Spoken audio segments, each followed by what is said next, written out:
When I was a kid, my teacher had this device on her desk. I had no idea what it was for. I would stare vacantly at it and wonder what the plan was until one day, the kid who sat next to me went and grabbed it on a break, and he took the thing and he used these little teeth to pick this little boil lesion thing that he brought to school with him. And that won the day in my brain. For years and years and years, I would see those around and be like, oh, if I ever have a pustule. And then one day in high school, I saw a teacher grab this and remove a staple from the corner of a document. And I thought, you lady are a genius, because you're finding a really clever secondary application for pustule bursters. And right before I said that out loud, it occurred to me that that was the actual use for this device. The point is, this was right in front of my face for like a decade of my life, the simplest thing in the world. But if anybody had honestly pushed me to say what it is and what it's for, I could not have answered the question. But hey, no shame, we're always learning, right? This can often work the same way.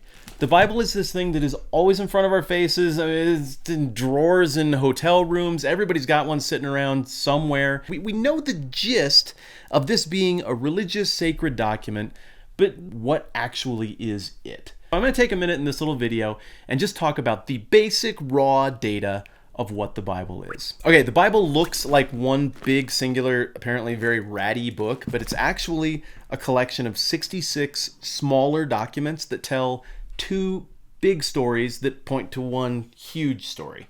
So the first of these two slightly smaller stories is called the Old Testament, and it overlaps a ton with the Jewish scriptures. And that makes sense because it tells the story of how God made things and then how God, out of the blue, picked out a guy named Abraham and makes this deal with him. And the deal is, hey, I, God, am going to make the world know about who I am and what I'm into and what I'm up to through my relationship with you and your descendants.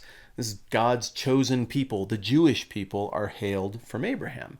And so then the Old Testament is the clunky story of the ups and downs of this relationship unfolding. And sometimes it goes pretty well, and sometimes it's absolutely ugly and bewildering. But ultimately, stuff goes sideways, human nature takes over, and the thing seems to fall apart as Abraham's descendants get conquered and hauled away into captivity. But in the midst of all of that disaster, there's this little glimmer of hope that there's still something to come, where God is going to build something that is still going to be redemptive and what everybody needs, but it's maybe going to look a little bit different than what people had pictured.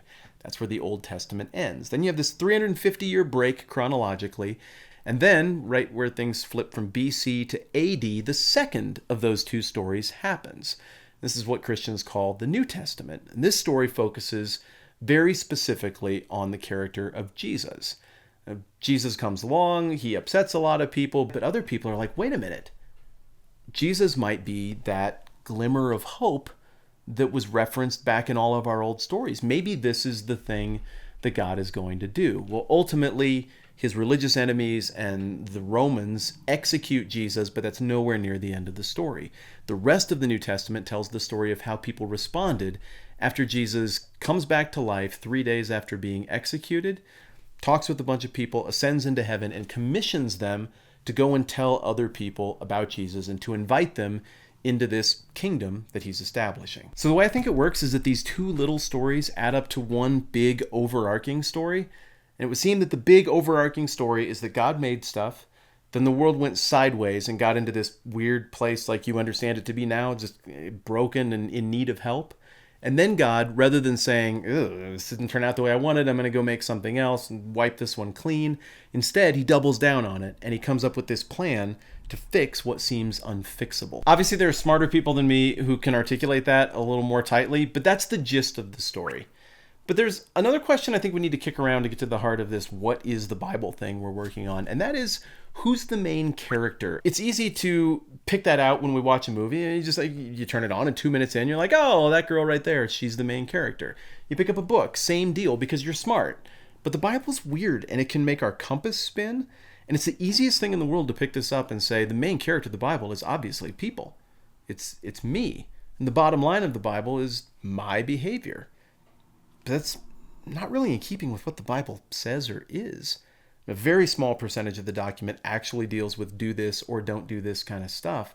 The bulk of the document is about who God is, how God is and what God is doing. God is the main character of the Bible. Like, personal weird confession time, I read this the wrong way for most of my life, viewing myself as the main character and my behavior as the bottom line. And it turned the Bible into such a chaotic mess that I got to a point where I was either on the threshold of, or maybe if I'm to be more honest, full on into the world of atheism.